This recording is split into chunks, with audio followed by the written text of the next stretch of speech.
Hey everybody.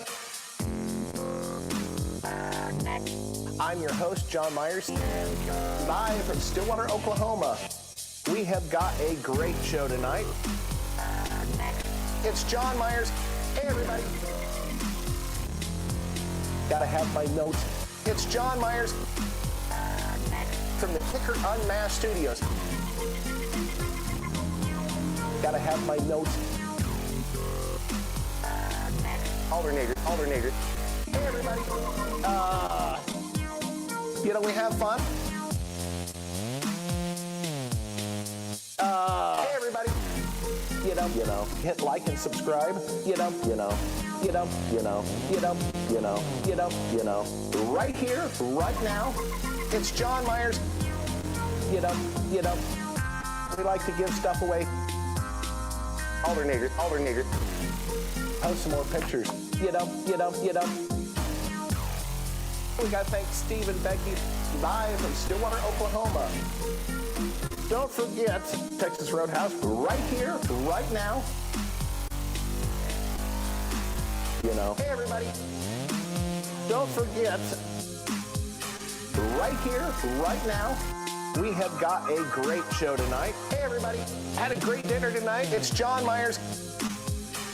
Right here, right now. Had a great dinner tonight.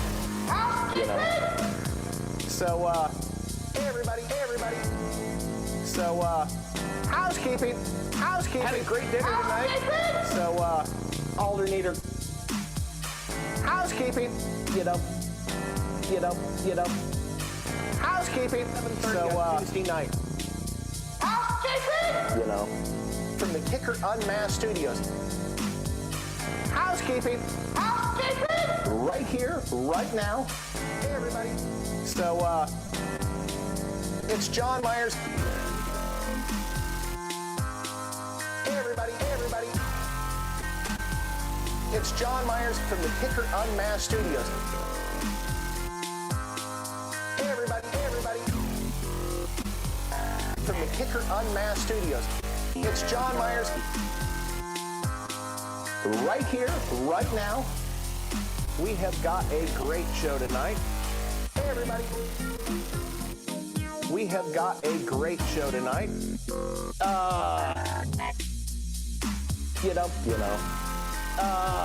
It's John Myers. Hey everybody. Right here.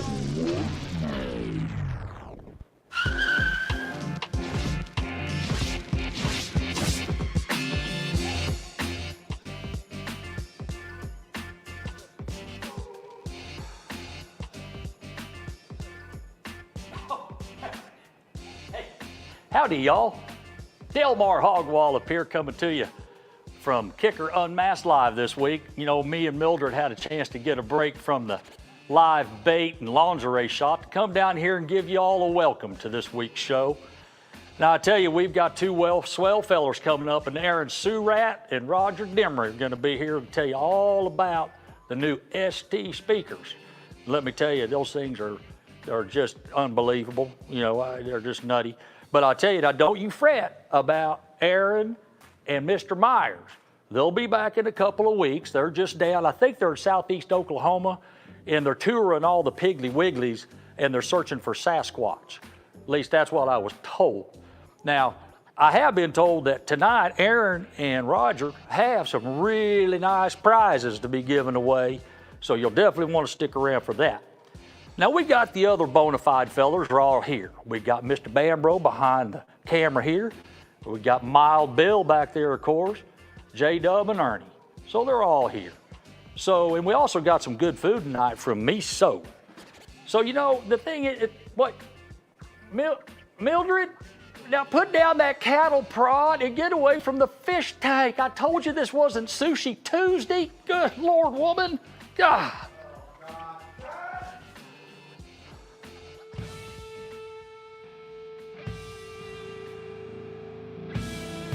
It's been a long road since the original Kicker christened that first pickup truck. It kicked off a car audio renaissance, and upgrading your music in a vehicle was a requirement. America's music machines became live and loud over your passion, your emotion, your existence. Outdoors or on the open road, your sound is Kicker. Music is my passion, my livelihood, and it's in my DNA. My pals at Kicker Marine Audio gave me a chance to take the music, what I love and listen to, at home, on stage, and in the car, onto the water. Hi, this is Jason Bonham, and I want to say a big thank you to my friends at Kicker Audio for inspiring the songs and the stories behind the music that inspires America. Go overboard! This is your time. Something about your hands on the wheel, got a sexy touch. It's enough to make me and my Chevy blush so long. Take it on, off with that highway. Turn me on, I'll let you drive, babe. You can take it fast as you want to. Girl, little dirty looks damn good on you. Start me up, Stones on the radio. Girl, I love the way you let go. Don't waste your way in the wrong way. Get off on some 4x4 play. Kicker Performance Audio. For almost 50 years, we've been rocking the planet with our world-class product covering everything that drives you, whether in your car, truck, boat, motorcycle, side-by-side, or even on your head. Kicker Performance Audio's passion for bringing you your favorite music like you've never heard it before is what drives us. So wherever you need us, Kicker Performance Audio will be there for you.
Greetings.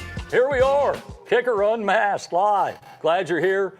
I'm Roger Demery, Aaron Surratt. Let me tell you, we've got one of my best friends and most talented guys in the company is right here with us tonight as we go in this this deep dive on the ST. But Aaron, first off, I wanted a lot of you won't know.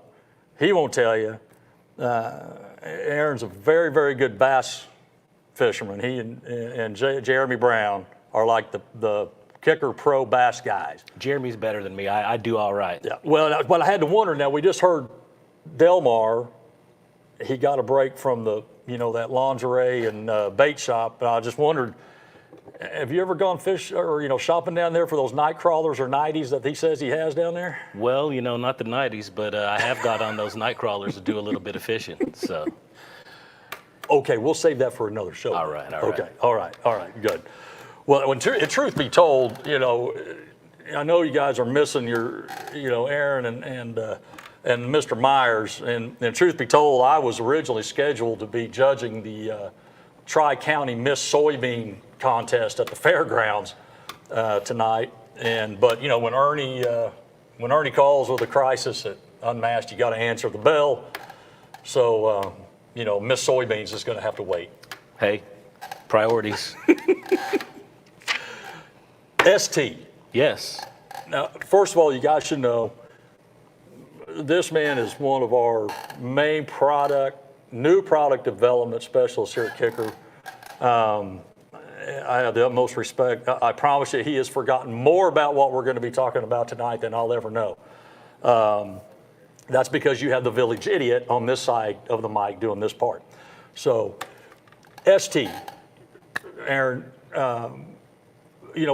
we came out with the L7, the Solo X, that has just served notice that we're back. Back in the Not big that we bass ever really demo. went anywhere, but we're back here in this, you know, and so we're knocking out Bubba's teeth from 2 blocks away with these things, and we needed and wanted this time something that on the high end to keep up with it. And you know, we've always made great, you know, our component speakers like the QS. Like I have QS in my Tundra and just love them. But we know that it's a very different application with the ST than the QSC and the other components. So, and we had definitely different goals. Now we obviously have very exacting standards, we know, as you know, working hand in hand with Mr. Irby and his ear. So walk us through the genesis of the ST, what you were doing on the design part of it, the differences, and take it. Well, you know, basically, like Roger said, we needed something that could cut through the big bass systems. We're back in the big bass demo game with the release of the Solo X. More sizes to come, obviously. We've got the 12 out now. But we needed something to go with those woofers that could keep up with all of that bass, especially in these bigger builds. Obviously, these big PA speakers are really popular in large SPL builds as well. So that was the reason why we came out with these ST drivers. And some of the differences you can definitely note are going to be between this driver, and we're using the QSC tonight as an example because it's a conventional driver. It's not a PA or high efficiency type speaker. But some of the differences are going to be that this has a much lighter weight cone. It's a pressed paper cone. It gives you good rigidity, but really lightweight versus polypropylene, which is heavier, which is going to be less efficient. Also, we're using a treated cloth surround, which is also going to be much lighter than the NBR surround that we use on this product. So again, it's all about efficiency. We've got a huge motor on this product here that's going to really help to push that mid-range out and give you those crystal clear highs in that big bass system. What was the main reason for going with, obviously, the square, you know, our square technology, you know, structure in these than the more conventional where we have the 6x9s and the 6.5s and the others? Well, for one, you get more cone area with the square, as we all know. So that gives you more output. It's going to be more efficient. But most of the time when you see these products installed, they're in custom applications with big custom door panels, huge builds, lots of speakers. And so we didn't really feel like it was necessary to do a round speaker that can just drop right in a factory location, because this really isn't a driver to just replace in your factory location. We've got those drivers covered. This is more for the custom guy that wants to load his door panels up and, you know, get really loud. Right, and I think too, what impressed me so much when I very first heard these, which was really in our Bronco, which hopefully y'all have, if you haven't had a chance to hear our Bronco, it's just phenomenal. But what impressed me so much was how musical we made the ST, frankly, compared to everything else that's out there to date that's just screaming at you. And for these, they not only keep up, but boy, they sound good. And when the Bronco's playing music alone, man, it hammers in, is awesome. Yes. So, I mean, how did we do that? Well, I mean, we just put all of the proper features into the product to make sure that we had good cone rigidity. Because where a lot of these manufacturers that produce products in these in this field or in this category, they go with the lightweight cone. Well, a lot of times that lightweight cone can flex and it can cause a breakup, and it doesn't give you the greatest sound. So we maybe sacrificed a little bit of efficiency to give you better sound versus your typical PA type driver. Don't get me wrong though, when I say we sacrifice some efficiency, they're still super efficient. And coming up, we've actually got a demo for you where we're gonna show you some sweeps of the QSC versus the STs and let you guys see for yourselves exactly how efficient they are. And that is cool. I know when we were doing that earlier before we went on, and that was phenomenal to see and hear that difference. You can hear it. You guys will probably even be able to hear it through the camera, and we'll give you the visual as well. Also, just again, questions from me on, because I'm a ding dong, remember? You know, a 7 and a 9-inch. Again, how did we come up? I mean, was there a particular reason for that? And I know we did these in 4 and 8 ohm. Yes. Also in for 4 and 8. for a very specific purpose as well. Again, because this is such a different application. Yeah, there's, I mean, a 7's bigger than a 6, a 9's bigger than an 8, But no, since we knew that they were going to go in custom applications, we did it just to be a little bit different. Also, to give you some additional cone area for more output, and hopefully in a format where you can squeeze however many of them you want to on that door panel. Yeah, because I'm trying to think. We have four 9s. I believe so. In each door. On each door of the Bronco. And God, they fit. Of course, Tim and his crew just did a ridiculously great job of that door panel. But Yeah.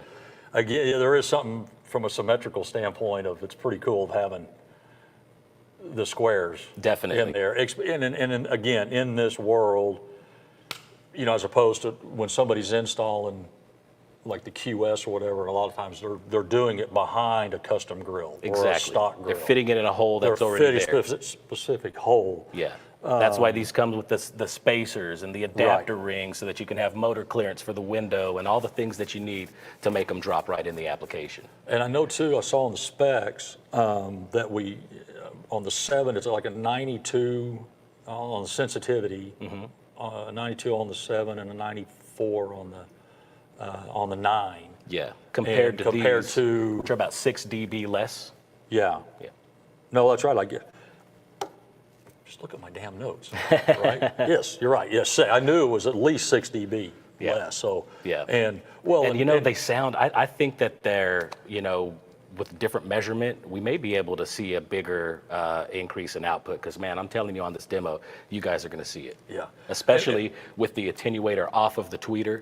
Tweeter gets awfully loud. So. Right. And what's the general rule of thumb?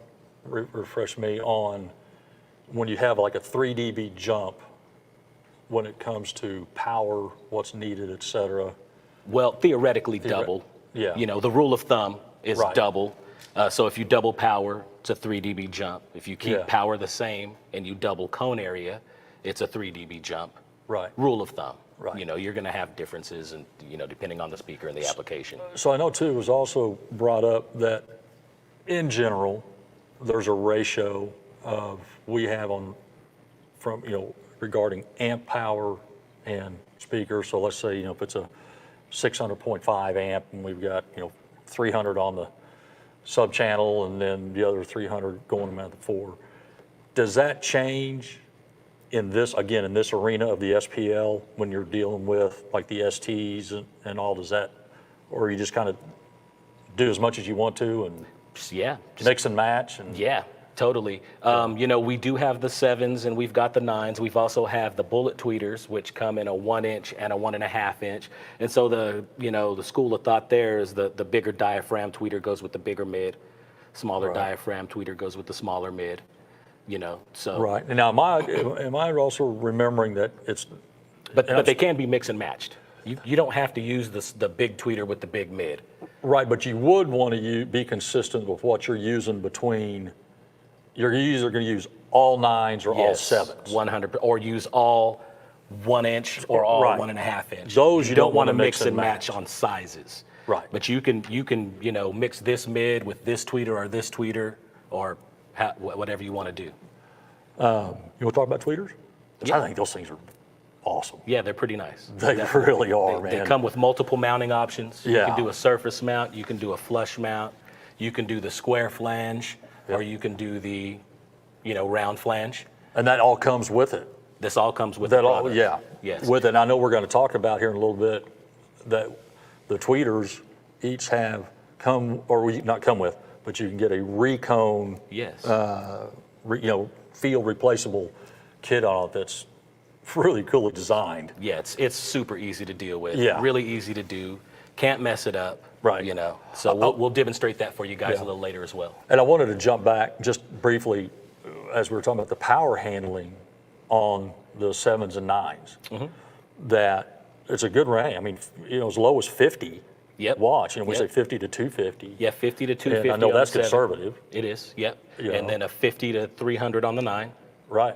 And then we give you a range of 15 to 50 on both tweeters. The Power rating's the same on both tweeters, even though, you know, one's a 1 inch and one is a 1.5. And a lot of the reason is because we're being a bit conservative with the rating on that product for reliability, but 50 watts will get those things plenty loud, you know, so. Yeah, I mean, you could cut sheetrock with that. Yep. Probably. Well, you mentioned on the diaphragm, so I'm curious, you know, because we do have the 1 and the 1.5.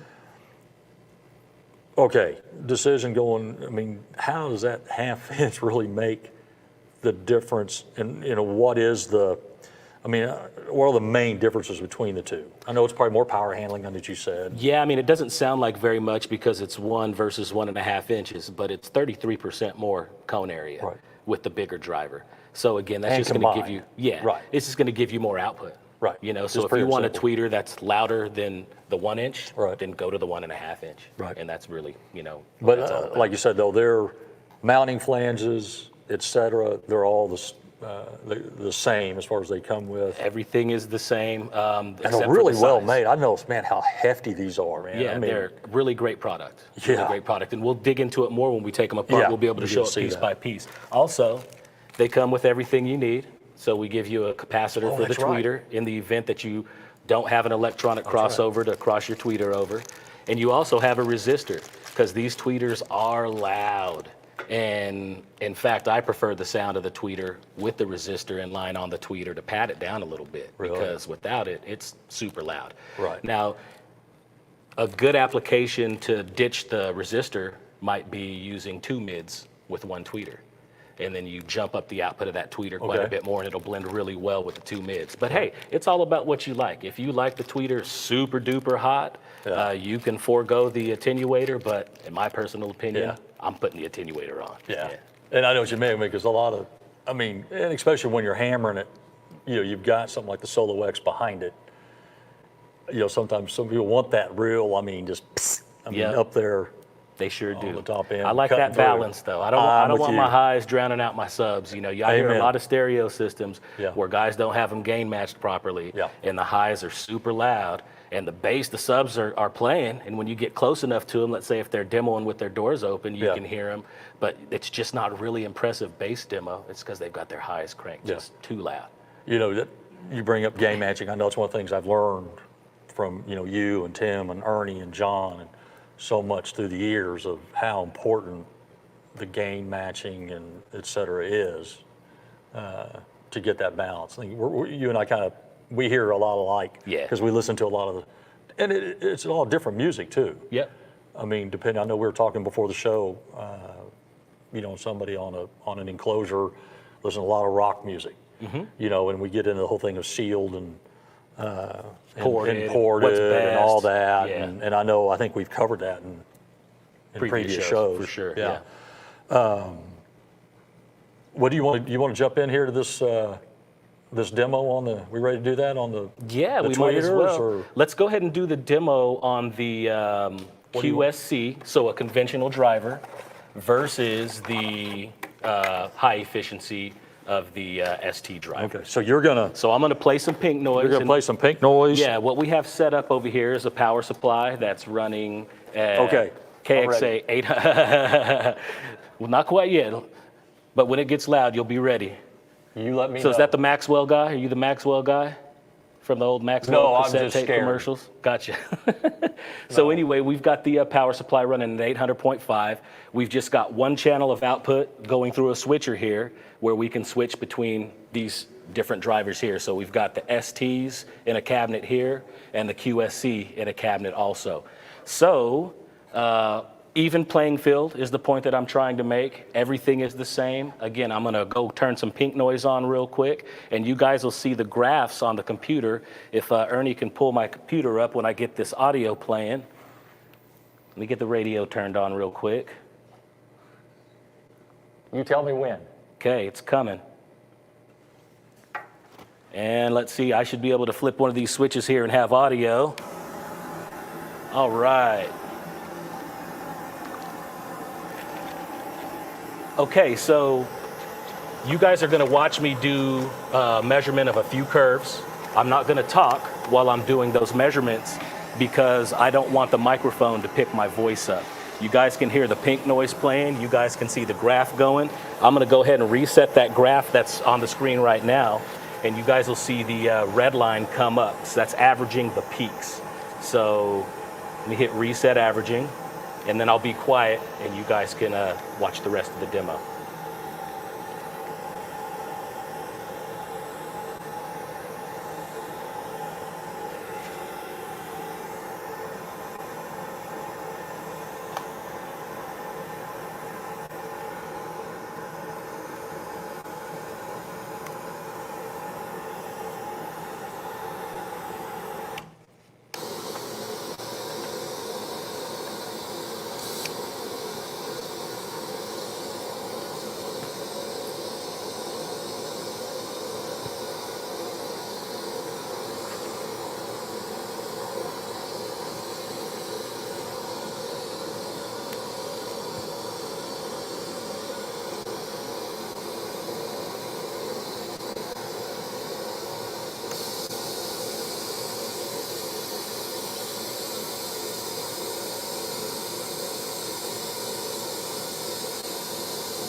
Okay, now I'm going to go ahead and pull up the overlays of those three curves. So you guys will see a dark purple, a light purple, and a red. The dark purple is the QSC. The light purple is going to be the ST with the attenuator. And the red is going to be the ST without the attenuator on the tweeter. So there we have it right there. So you can see your blue line is the QSC. And then you go to your... Oh, it's blue. I said a dark purple earlier. That's actually a blue line. And then your purple line is going to be your ST with the tweeter attenuated. So as you can see, the two curves, the two louder curves, which are both ST, the mid pretty much follows the same curve until you get up there to the top end where the tweeter attenuation was shut off. And when that tweeter attenuation was shut off, of course, the tweeter jumps up. So if you look at the output on the QSC up there, especially up at the very top end where the tweeter is, each one of those lines there represents 1 dB of output. So you're looking at about 1, 2, 3, 4, 5, 10, about 13 dB of output difference on the top end with the ST tweeter versus the QSC. So, I mean, that shows you exactly, how efficient they are. Yes. And I guess I should be using my cursor to point to you at this stuff to you guys so you can see what I'm talking about instead of just saying the colors. But again, here, this is QSC. This right here is ST with the tweeter attenuated. So still lots louder than the QSC, tons of gain over the QSC. And then if you want that tweeter extra hot, of course, bypass that attenuator and you get this tweeter output here. But again, now that I'm using the cursor, let me bounce back over here and look at all this output that you have up down in the mid-range as well. So overall, it's just a much louder product. Again, we're using the same power, same amp. We're running everything through a single switcher. So it's an apples to apples comparison on power and signal source.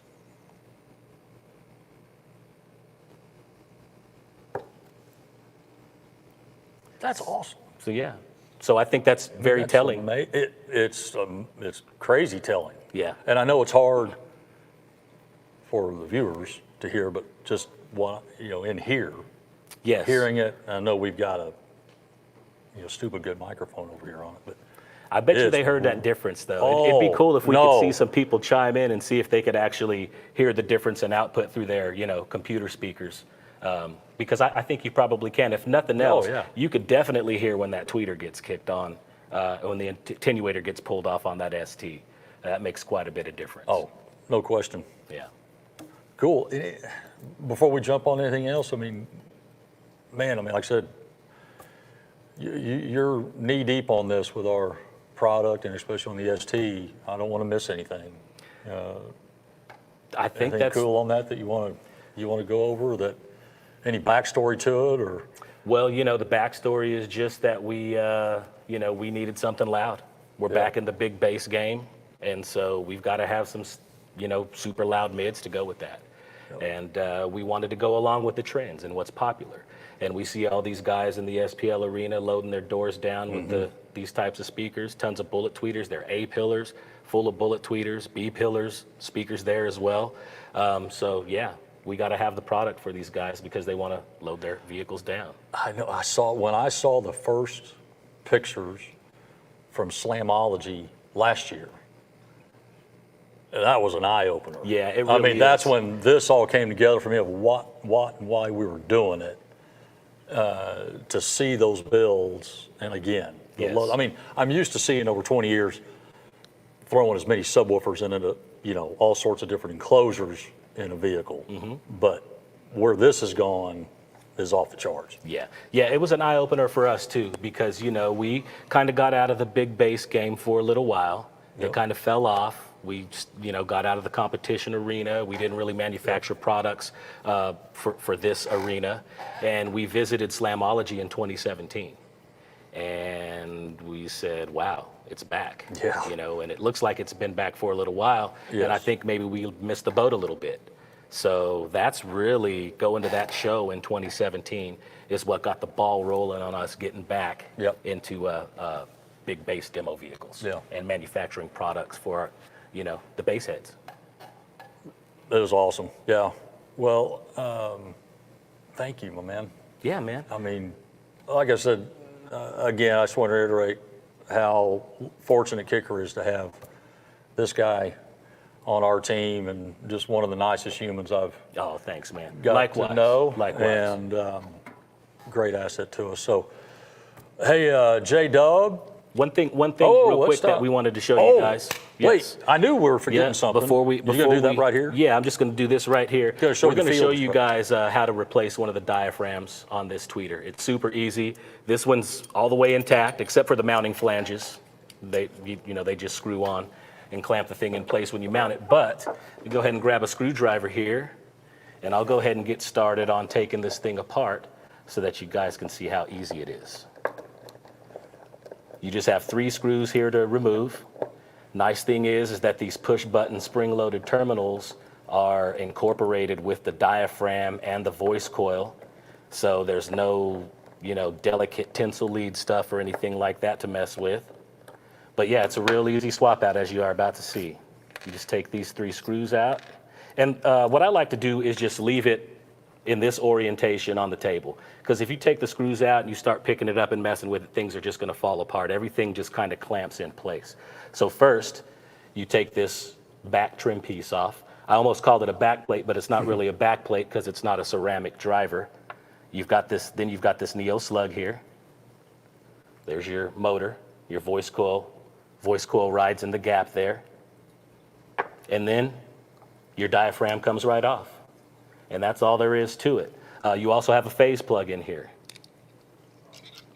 Now what this phase plug is for in a compression driver is to, first of all, it makes a small gap to where the sound can come out of the compression chamber. And it also makes sure that when the sound is coming out of the compression chamber, that it's a coherent wavefront.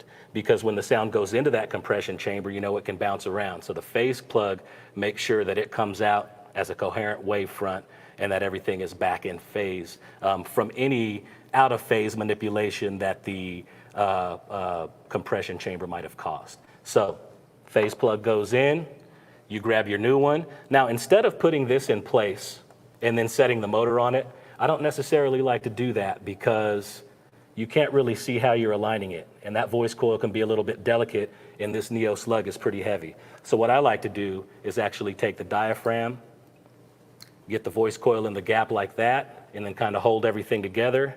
And then if I hold it by the diaphragm, you can just line up the screws, put your back plate back on, and put the screws back in and you're good to go. So if you ever blow up a tweeter, we have the recone kits available for both the 1-inch and the 1.5 inch, and we can get you back rocking and rolling in no time. Really simple swap out. Yeah, it's great design. And again, I was just always so impressed with just the people will love when they get your hands on one of these, the build quality. of course, everything we do, but on these tweeters, man, those are rock solid. Yeah, we're pretty happy with them. You know, we did a lot of research when we were designing them. We got in some competitive product, checked it all out, listened to it, as we do with a lot of our development. Right. You know, we got to see what everybody else is doing so we can make sure that we're competitive in the marketplace. And yeah, we just kind of took some ideas from what some guys were doing in the field, incorporated some of our own ideas, tried to make sure that they sounded really good, eliminated as much breakup as possible in the frequency response, and let them rip. I think that's what I noticed, because we talked about that earlier, just limiting the amount of breakup that can be inherent in the PA style speaker. Yeah, it's so common. Yeah. Because, you know, efficiency is the main target. And with efficiency, you need lightweight materials, and lightweight materials are going to flex more. That's why I was saying earlier that we gave up maybe just a little bit of efficiency, although you can see by the graphs that they're still super efficient. Yeah. But we gave up a little bit of efficiency to maintain some good cone rigidity and also maintain some diaphragm rigidity in our compression driver so that we didn't have as much breakup. And that's why you keep saying, you know, the Bronco sounds good. It sounds really good in comparison to a lot of other PA speakers that I've heard in the past. And that's exactly why. Right. We've got an awesome engineer. We've got two really good acoustic engineers that have tons of experience, and they know what to do. They know how to optimize motors. They know how to fix things when they see funky things in the frequency response. That's where the surround edge meets the cone, and that's what's causing that notch there. It's at 1K. That's, you know, or it's at 1.2K. That's pretty typical of that. We need to add some damping around that area. So. And that's why we spend the effort and the time, I know that we do, and we have a wonderful, you know, our main acoustic lab that we have, and with some of this equipment that you brought out here, I know today is used in there. Yes. And how extensively, you know, I don't know how many times I always find, well, where's Aaron? Well, he's in a listening test with Irby. Yeah. You know. Yeah, we do a lot of listening. As we all know, nothing goes out, you know, whether it's, you know, one of these little earbuds, or, you know, like I said, our biggest, you know, Solo X subs. Steve's got such a terrific ear, and plus we have guys like yourself and, like you say, our acoustic and electric engineers back there that are terrific. Yeah, we do a lot of listening, and it's good to have a decent team of guys doing that listening. You know, because we can bounce things off of each other, and acoustics is pretty tricky sometimes. You know, it can play tricks on your mind, and so it's good to have other people on the team that you trust to help pull you back in and keep you in check when you're, you know, getting off. But that's also, again, like I say, how important is having just that facility, that room that we have. Yes, the resources helps. Yeah, I mean, you know, you're not just in a broom closet somewhere. Exactly. No, we've got the nice room. It's elevated. It's a room within a room. It's, you know, it's got a live end and a dead end, so it's a perfect listening environment. We could take real measurements in that room and see just what the speaker's doing. We don't have an anechoic chamber, which is really what you need for that, but we're doing some tricks with the Clipple, where we measure on a flat wall that's acoustically treated. And of course you have floor and sidewall and ceiling reflections. But what we do, I think our closest reflection is at 14 milliseconds. So within the Clipple, we can go into the time domain and gate it to where we don't allow anything beyond 14 milliseconds. So then we're not getting the effect of the room at all. We're not getting that floor bounce back to the microphone. And we're really able to see just what the speaker's doing, as opposed to the effect that the room is having on it. So little tricks like that, having the equipment, having the tools, having the room to do it in, really helps us in the development process to see exactly what's going on, and it helps our engineers to determine what changes they need to make sure that stuff is good to go. That's fascinating. I got to tell you though, you know, I kind of got lost at Quipple. Oh, Clipple? I got a Clipple. I think a lot of these guys know what and the there for a Clipple minute, I thought I was in an episode of The Avengers or something, talking, you know, about a Tony Stark thing or whatever there. Right. No. Well, the Clipple, for those that don't know, is a which would be me, is a state-of-the-art measurement device. Oh, okay. It's a really awesome acoustic measurement device. We even use it to do thermal testing on our woofers. We've got a product called their PM8. And we set it up in the back, actually, in the yellow building back behind our building. Yellow freight. We run bandwidth limited pink noise and test all of our subwoofers at 100 hours in a really rugged environment, and they have to pass our RMS rating. And that's one of the things that we use the Clipple for. That I've heard. I have driven by that building at literally at all hours of the day and even evening. Yep. And if you don't know what's going on, you really are wondering what, because you go by this building and it is just.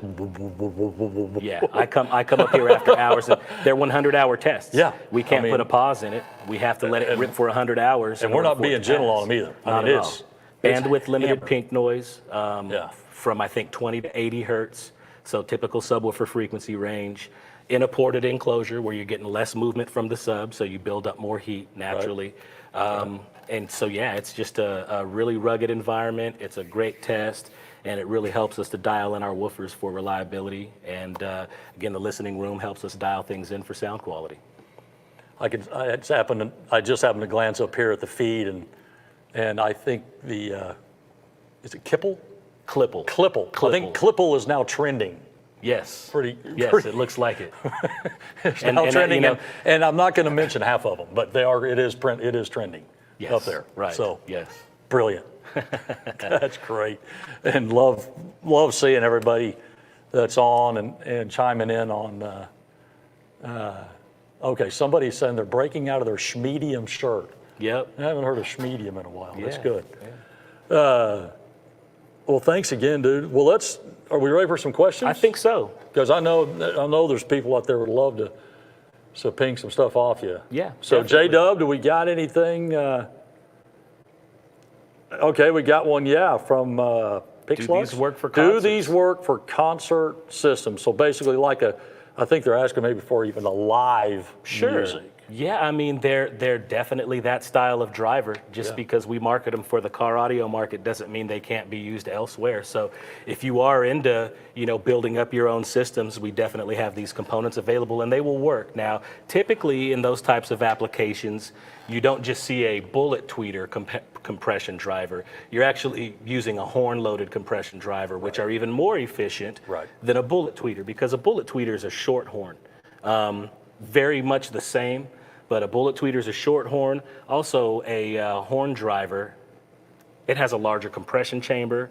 It has a smaller neck that the horn couples to, so there's definitely some differences, and a horn driver would be even more efficient and probably better for that application. But will they work? Absolutely. And you're talking about, we've all been doing a lot of, especially recent, or even back in the old days, the old big PA systems at concerts. But when you're talking the horn, you're talking about those big. Exactly. And this has the same thing. Fold the horn, whatever. Yeah. It's just a short horn. But this is a horn-loaded driver. It's got a horn about this deep on it. So a bullet tweeter is a short horn compression driver. And I also know, you talk, and that's a good question on does this work in PAs, but I noticed that on the surround on the STs remind me a lot of guitar amp speakers. Yep. That's and there's got to be a reason for that. Exactly. It's a PA style speaker. See, they don't have to have a lot of throw. Right. And this allows us to keep the surround nice and lightweight. Right. Which we've been, harping on. Obviously, got to keep it light in order to keep it efficient. That was a great question. Yeah, really good Yeah, question. it really was. Yeah. Hey, we have another one out there.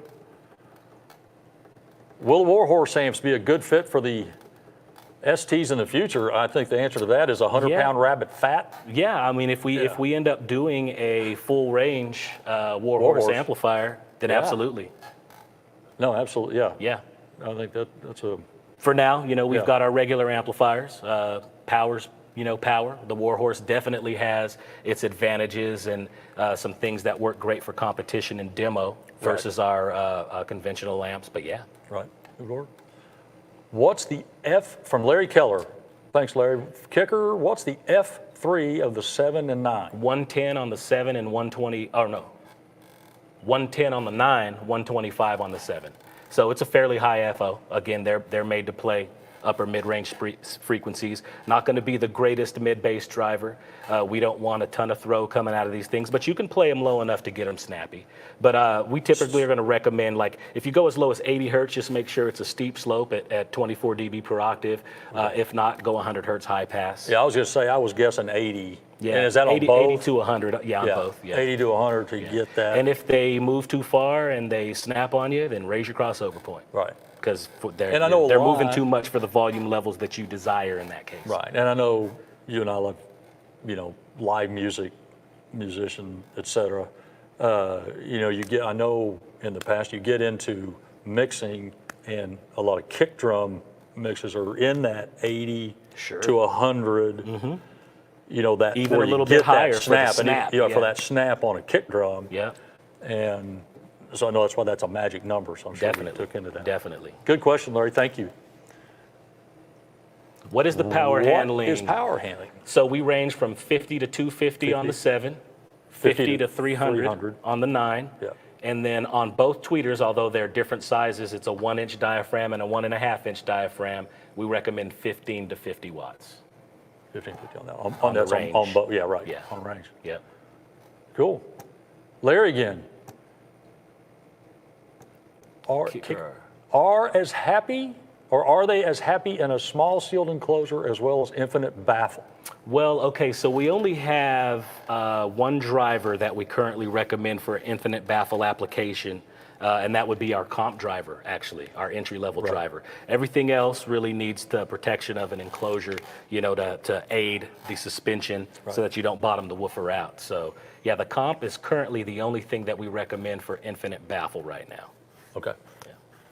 Oh, actually, we do have a Marine, Kicker Marine. Oh, that's right. Free We have air. the 10 free and air, 12 the 10-inch free, the free air. Those are good in free air applications as well. And basically what we do on those speakers is we take our enclosed woofer that's in that same category. So we've got a sealed box woofer, sealed/ported box woofer, and a free air woofer in the Marine.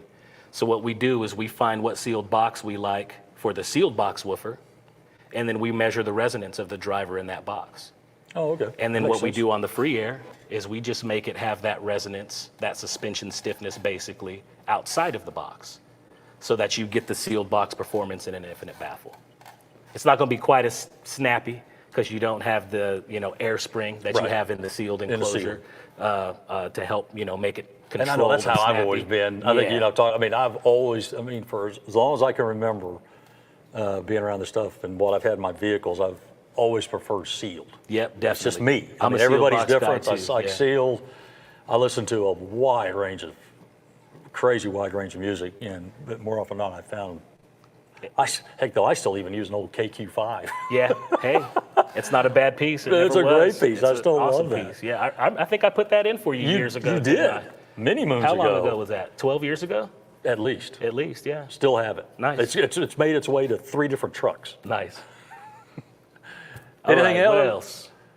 Are there any mid-bass STs? Okay, so you're saying that kind of do carry that down here. Not now. No, not now. But we're always open to suggestions. So, and most of the guys that are using these, they're using enough of them to where you might be able to get away with playing them a little bit lower for some good mid-bass, because the more of them you have, the less juice you have to run through for the same amount of out, so you don't have to drive them as far. Handle it, right. Yeah, so if you're using quite a few of them, which a lot of guys are, then you can get plenty of mid-bass out of them. Yep. Good question. How well do they throw sound compared to KMXL Marine? The KMXL Marine is that's a great piece. They're pretty close, Yeah, they are. But the KMXL does utilize a full Tractrix horn. So definitely on the top end, it's going to have the ability to get a little bit hotter.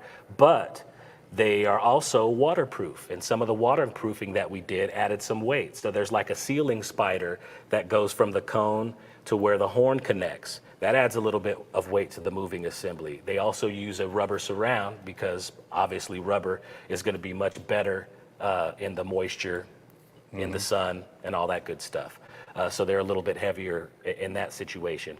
But yeah, they're going to be right in the same category. They're all in that same category of tons of output, speakers.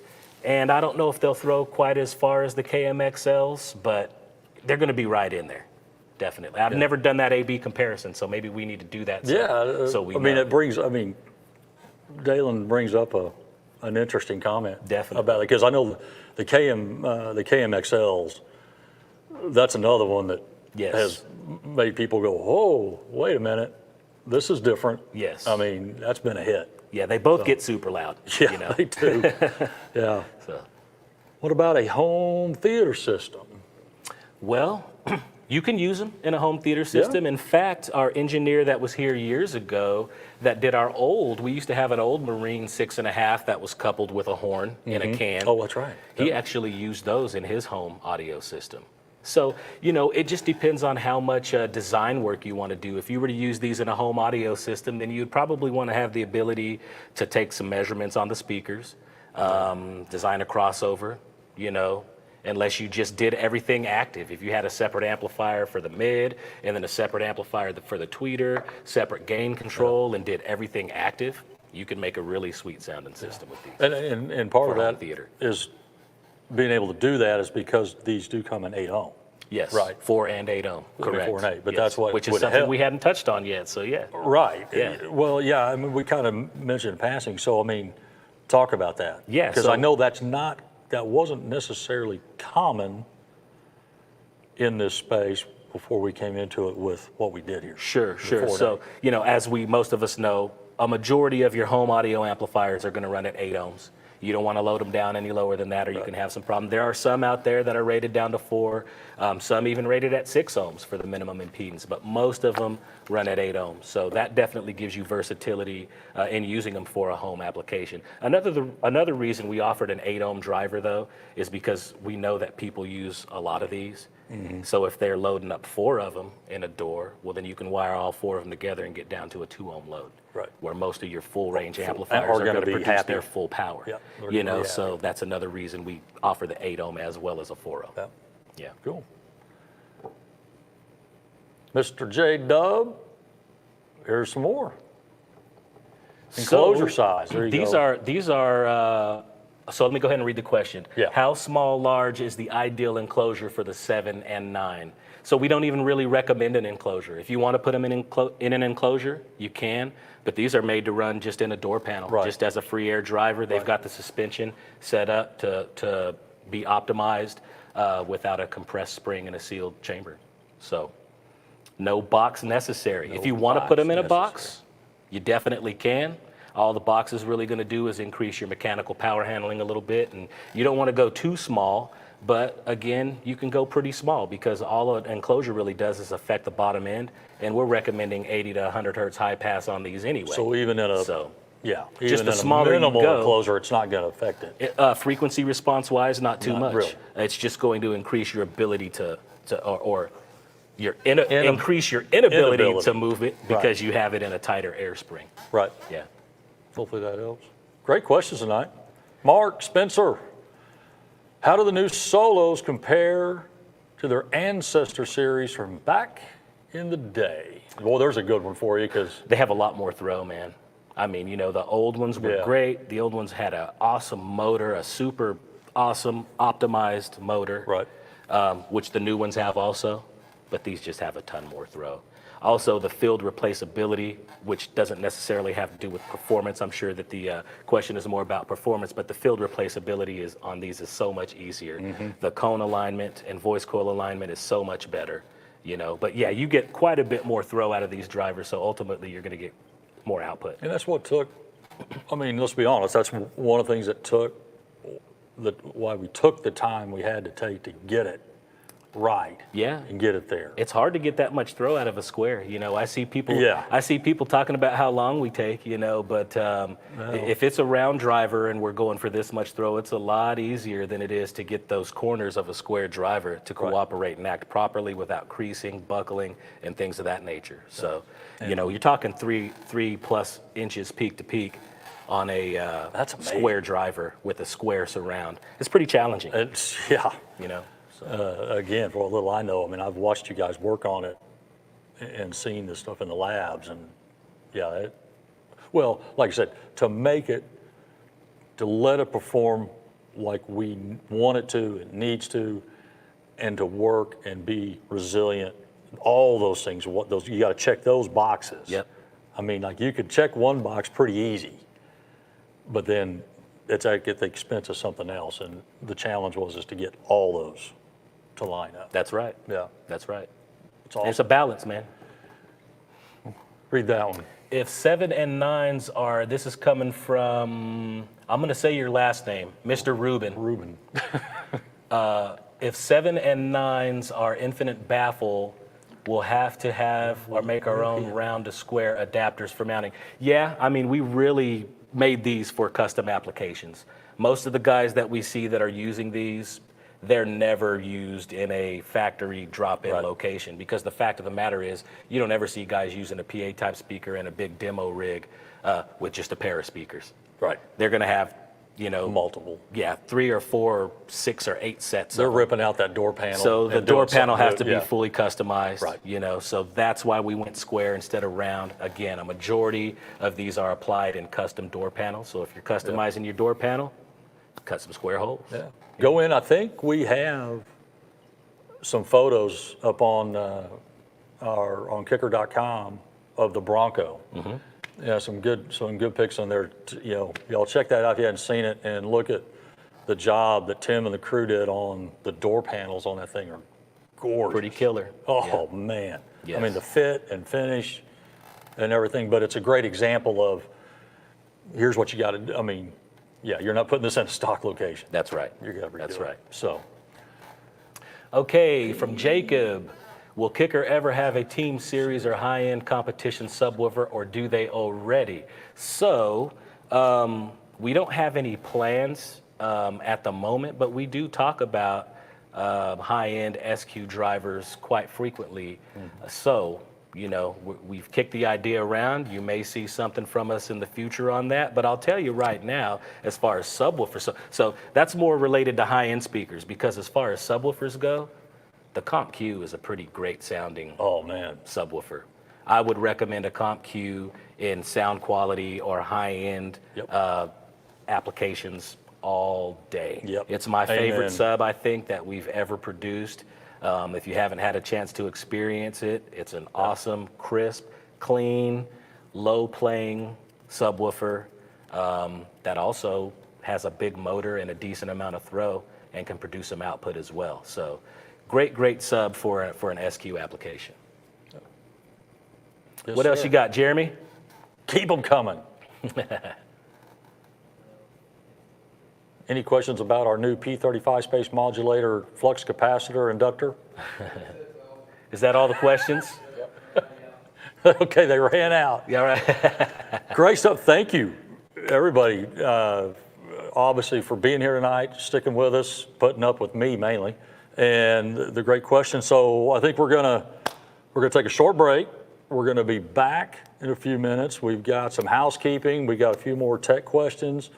Of course, some cool picks, some fail picks, and some great prize giveaways. We've got the big one of the Solo X12 and all that. I think it's happening tonight. We've got a special guest joining us. Yeah. Special guest joining us to make that happen. So we'll see you in a few. Thank you. Wheel got a sexy touch, it's enough to make me and my Chevy blush so long. Take it off with that highway, turn me on, now let you drive, baby. You can take it fast as you want to. Dirty looks damn good on. You start me up, Stones on the radio. Girl, I love it when you let go. Don't waste your way in the wrong way. Get off on some 4x4 play.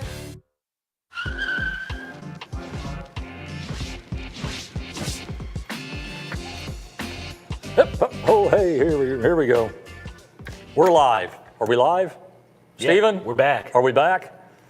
Okay. We got some housekeeping. Let's go through a few of these fun things here. We have a couple of cool tech questions that came through customer service. Yep. So not necessarily related to the show. Right, not tonight. related to this topic. So these are just some things that came through customer service. We thought it'd be good to cover. Thought it'd be good to cover. So I will read, and you will decipher. Okay. Hello. I have a 2006 Honda Civic with a CX 800.1 running a pair of L712s. My lights keep dimming for some reason when the bass hits hard. Any idea why this is happening? Yes. So it's kind of a small car. It's a decently sized amplifier, but it doesn't pull just a ton of current. So the first thing, because it's a pretty efficient amplifier, it is close to 1,000 watts though. So the first thing that I would do before you spent any money, on a battery or upgraded alternator or anything like that, is check all the connections, make sure your battery's clean and not corroded, and then go to that factory ground cable that goes from your negative battery post to the chassis of the vehicle and upgrade it from the 8 or 10 gauge that it probably is to, a good 4 gauge cable, or maybe even something a little larger. I mean, you can't go too large, but upgrading the size of that cable, since it's part of the entire circuit, can definitely help with that issue. Yeah. Depending on how bad they're dimming. If they're dimming pretty bad, then, it could be all those connection issues. It could be that small cable. True. But it's also a pretty small car with a small alternator. So it might be a situation where they need to upgrade their alternator or even add a second battery. One thing to always keep in mind, though, when you add a second battery is you're just loading your alternator down more. It gives you more time now. Now you have more capacity before you drain your batteries down, and the headlights start dimming again. But you need to charge those up. Yeah. But it typically is a pretty good buffer to keep your headlights from dimming. I want to touch on something real quick on this. I'm glad you mentioned it, talking about the amp that this person's using, an 800.1. That's still so true to form today as it's been ever since we started making amps in the early 90s. Yep. We under-promise and over-deliver.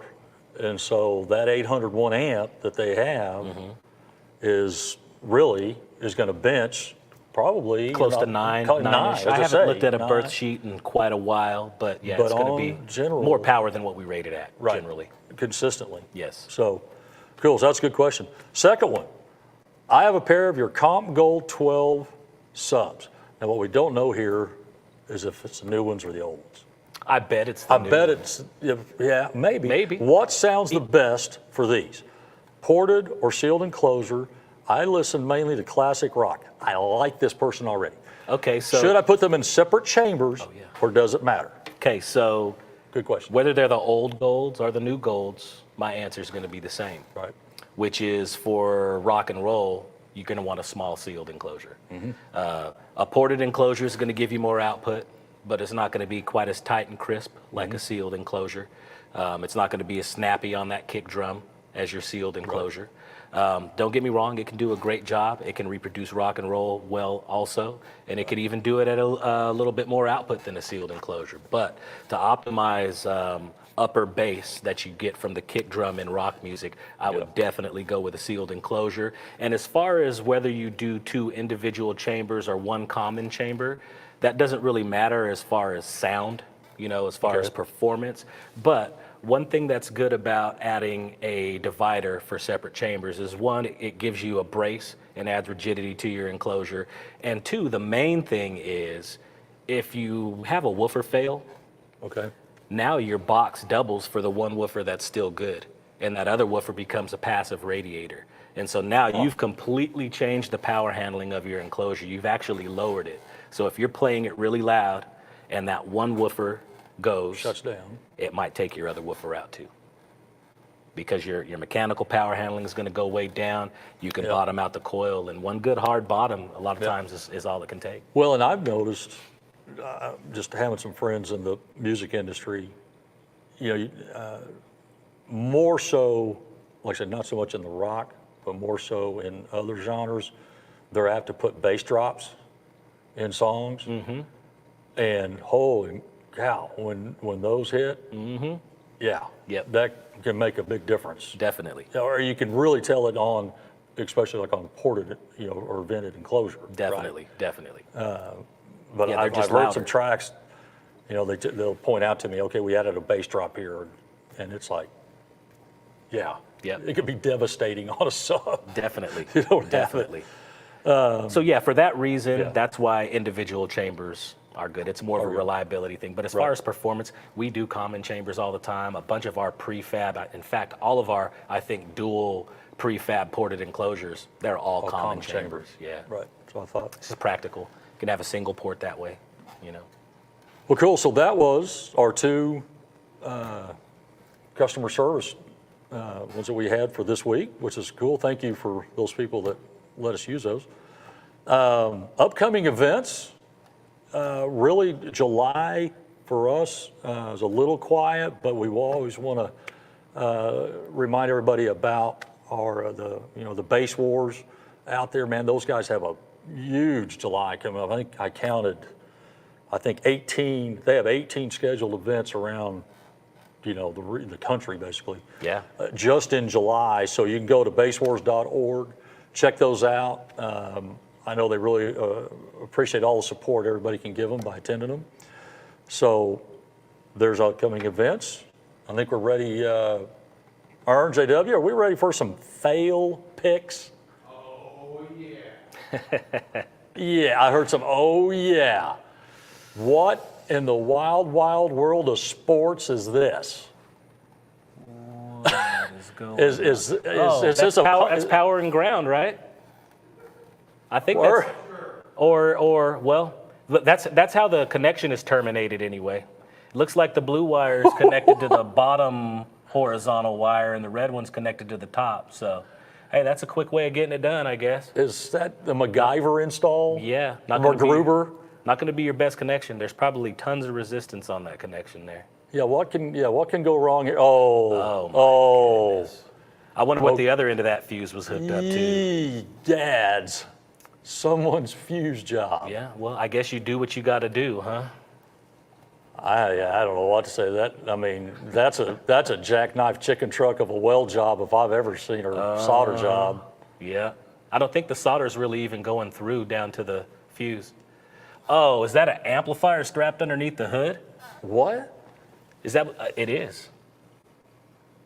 That's used like that with ratchets? What? Wow. It's not going to move, though. I wonder if it gets hot and overheats. Wow. Hey guys, don't ever do that. Yeah, definitely do. As they say, do not try this at home. Yeah. Except for where normally you would say because somebody's a professional. This obviously is not. They need to seek help.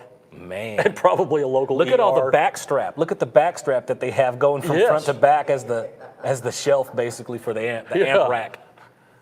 Wow. Oh, good Lord, where do these come from? That's nuts. That reminds me of, and I think I don't think you were a recipient of, but the great phone call that we got with the person who mounted their subwoofer in the box. In the box. In the manufacturer. Yeah, it was the manufacturer's box. Yeah. But they were talking about the cardboard box that the separate subwoofer that they were like, man, that sub just sounds awful. I don't understand why. Yeah. Yeah, I did everything I was supposed to do. I think that was right before I got here. What enclosure did you put it in? Well, I put it in the one that it came in. Uh-huh. The cardboard box? Yeah. Well, yeah. Yeah. Well, howdy doody. There's your problem. Exactly. All right. We So see it all. So we got to go. If we got to go from the fails, I know we got some cool stuff, Ernie. Now that does look like something out of Iron Man or something. Yeah, that's pretty cool. Looks like it's got. Are those L5s? L7Ts, probably. I think L7Ts. No, not 5. L7Ts. Yeah. And yeah, man, definitely L7Ts. Very nice. And then how John Myers would be drooling over that lighting job. Lights, yeah. Good God Almighty, that's gorgeous. Yeah, fantastic. Well done. I don't know if we have a name on that one or not. That cool. looks familiar. That looks familiar. Yeah, very nice install on this thing. Yeah, that our friends at Slosh Tubs over in Arkansas just happened to be developing this enclosure for the early 70s Chevy trucks. Mm-hmm. And one of our great influencers, or ambassadors, I should say, not influencer, Tim Montana, we had his truck. There's Tim. Had this great old Chevy truck that's a great story on, but Tim Smith and our crew, Josh, Chase, and J-Dub, did this install in old Ruston Red. Yeah. And man, that's showing the amp setup, and there's a panel using neodymium. Did I say that right? Oh, yeah, neodymium, yeah. Neodymium magnets that holds that decorative piece on Nice. that you saw in the earlier, yeah. Yeah. And Tim, again, is the guys that we have on the talent they have, great upholsterer, and we had the matching Material. material, vinyl. thank you, Yeah.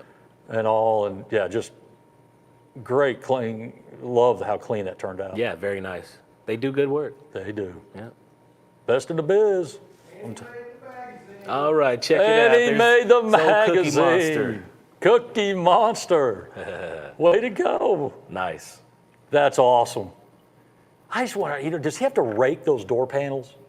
I remember as a kid, I had to rake the shag carpet in our living room. Yeah. I hated that. Yeah. He might. I don't know. I was looking at it at Slamology, and I was like, man, how does he keep all this stuff clean? You know? Well, do tell us your secrets on that. So, is that where we're at on the cool picks? Yes, sir. We've gone from fail picks to cool picks. Yep. I think we're ready. Yeah, we're saying let's give some goodies away, and we're going to start with our drawings for tonight. Yep. Going with the third place drawing winner, one of our cool anniversary kicker tumblers, a koozie, and Unmasked Live T-shirt goes to winner number 3, Sergio M. from Texas. From Texas. That's right. I love it. Go Sergio, Texas. Congrats, man. We'll get your goodies out to you. So, are we ready for second place? Yep. Okay, I got the EB400 earbuds. Is that what I've got in? I think that's these right here. It may be. I think. I can't remember. Oh, no, We have I don't. 94. Never think we have mind. Yeah. 94s. Don't listen to me. Forget what we said. EB400 are wireless. See, these have wires, Aaron. Oh, that's right. Yeah, Wireless. yeah. Wireless. Koozie and an Unmasked T-shirt. And this goes winner number 2. Second place is... You're killing me here. You're Troy killing me. C. from Ontario, Canada. Wow. Canadian. That's awesome. Congrats, Troy C. All right. Moving on. First place for the drawing tonight. And this is a special one. Yes. Because first place tonight, you're getting your choice. Yes, I said choice. Of either the 9 or 7-inch ST, a pair. Choose your own load on it as well. And 4 8 and a pair of your choice of the 1 or 1.5 inch. Where's that? Oh, it's over there. I didn't put the screws Bullet back in tweeters. it. Yeah, he didn't put it back. So he won't send you that. We won't send you that one. So, man, I mean, this first place winner is getting the ST, mid-drivers, tweeters, plus a koozie, plus a T-shirt. All that, what else can come with that? I think that's it, right? A signed, sealed envelope, kissed by Ernie or something, who knows. And the winner of this is Dustin H. from Indiana. Love it. Congratulations. Congratulations, Dustin. Yeah, very cool. Cool, prize. man. Hope you're watching tonight. Yeah, we'll get to that stuff. I mean, that's a smoking prize. It really is. Very cool. Right, man. I'd take it. I would too. All right. Now, what is it looks like Steven's back here trying to play Pictionary. Derek cannot join us tonight. He sent Dick Rickulus in his place. Oh, Okay. really? Yeah. Dick Rickulus. Dick Rickulus. Okay. Well, okay. Boy, have I feeling set up on this one. Hey, so we have special guests as we get in, guys, we've got this prize. I think we've been promoting this for almost a month. I think so. I think that's what I heard. I mean, listen to this. A CXA 1801 amp with CXARC remote with it, PKD1 power kit, and other accessories for connections. And then a new Solo X12 that has been officially tested through Williston Audio Labs and autographed by none other than our Sergeant Hulka and Big Toe himself, Steve Irby. And it's in a GP Audio True Spec Elite vented enclosure. So, man, what a setup. Yeah. So that's what we're giving away tonight. That's a heck of a game. So we're bringing in Dick Rickulus. Ernie? Oh, good God Almighty. There he is. At what point did we just now lose control of the show? Good evening, friends. Roger and Hey, Aaron. This is Dick Rickulus here, live the WBIGD TV. I'm joining in Kicker Unmasked Live tonight for a crazy giveaway, and I'm listening to Huey Lewis because it's hip to be square around here. Is this why we didn't have rehearsal? Probably. It must be. Yeah. Yeah. Okay. Well, who was that? Hold on a second. Oh, wait a minute. Somebody's there. Oh, wait. Well, gotta love live TV. Yeah. He still got audio. You know. He still got audio. He still has audio. I hope I don't hear a flush. I really don't want to hear a flush. Me neither.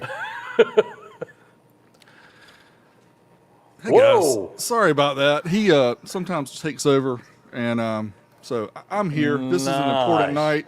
You guys are awesome. Kickers giving away an awesome subwoofer, an amazing system, and we had to kick that guy out. Sorry about that. Oh, well, that's just fine, Derek. It's understandable. You know, we had kind of a interesting guest that opened up our show as well, and so we can commiserate with you on that. But hey, love having you here, man. You've been a great friend of ours and a great supporter of Kicker, and appreciate you being on here. And I tell you though, but what you do with the Williston Audio Labs and all, and helping us with this drawing is over the top, man. Man, it's lots of fun. Somebody's going to get. Sorry, lots of fun getting to play with speakers and subwoofer enclosures and all the things I get to do. And you guys have been great to donate some products so that we can give away. Yeah. And we somebody's going to be happy. We broke in a subwoofer, but we didn't blow it. So the person who gets it's going to be ready to use it. And they got a nice amplifier and a box. And when I talked with you guys at Kicker, you said, let's get them everything they need. And I think this is just a fantastic system, and it's going to be really awesome for somebody, because I can tell you that sub and that box sounds amazing. Do we have, Ernie, I'm going to put you on the spot. Do we have a picture of this? We might. Well, for God's sake, man, put it up on the screen. There we go. That's what we're winning. And I tell you, so are we ready to unveil this winner? Yes, we are. Derek, you want to do I'm ready, my friends. Come on. Let's roll that beautiful bean footage. Roll that bean footage. Oh, Billy M., Massachusetts. Congratulations. Up in Massachusetts. Congrats. Thank you for being on the East Coast, too. So much easier for me to ship this huge box and everything. So that's awesome, man. I saw Canada the last one. I'm like, oh, please, no Canada. Right. Oh, that's awesome. That is great, man. You're going to really enjoy this setup. And, if you need help, obviously reach out to your local Kicker dealer for the install. But you've got everything you need to base on. And I can tell you with that amp, that box, and that sub, you are going to be rattling some things loose in your car, my friend. Well, like we said, too, we know that 1801 is going to bench at close to 2. Yeah, it gets up there. Really? Yeah. I mean, that's conservative. So, yeah. Dude, thank you so much. I'm hoping this finds life treating you well. Absolutely, man. You know, I'm playing with big subwoofers and small ones all at the same time. So I don't know if you guys saw my last video, but I zapped it with the Honey, I Shrunk the Kids machine, and I shrunk down the subwoofer. So I might have to check with you guys about getting one that'll fit in a box, you know, because this one's kind of small. But we'll make it work. Nice. I think we have the technology. Derek, thanks, man, for being here. Appreciate you so much. Appreciate Have you a great. guys. Thanks, man. Thank you. Have a great Have a good night. Thank you. You too. What a good dude, man. Yeah. And talented. Yeah. I mean, just his videos are great. his videos are great. You know, and just but super likable guy and knows his stuff. And, Yep. on all he does. And So- he throws it up on that, you know, that dyno. You know. Right. So- Yeah. There's a dyno a lot. So, dude, Is that it? I think you can about stick a fork in us. Yeah, I think so, man. I think we've covered I everything. think we're done. I sincerely appreciate everybody tuning in and putting up with a rookie host here for just tonight. Like I said, don't worry. I thought he did a great job. So the boys will be back. And again, thanks, Aaron, for your expertise. I know everybody out there appreciates it. Anytime. You know, putting a little info of the method behind the madness. Sure. So with that, I think we're signing off. Take care, y'all. Be kind to each other. We'll see you in a couple weeks on another UnMasked Live. Thanks for joining us. Take care.